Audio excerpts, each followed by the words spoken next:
શકો છો ઝીણા ઝીણા છાંટા પણ આવી રહ્યા છે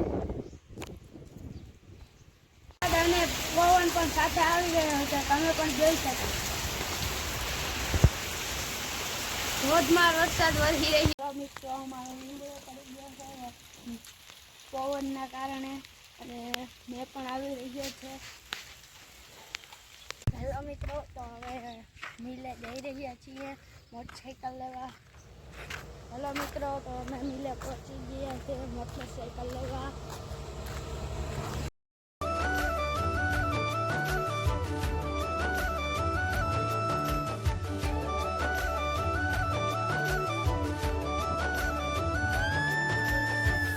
હેલો મિત્રો તો અમે ઘરે પહોંચી આવ્યા છીએ અને ગાડી અહીંયા પાર્કિંગ કરી છે મિત્રો આ બ્લોગ તમને ગમ્યો તો લાઈક શેર સબસ્ક્રાઈબ કરવાનું ભૂલતા નહીં મળીએ એક નવા બ્લોગમાં ત્યાં સુધી બધાને જય શ્રી રામ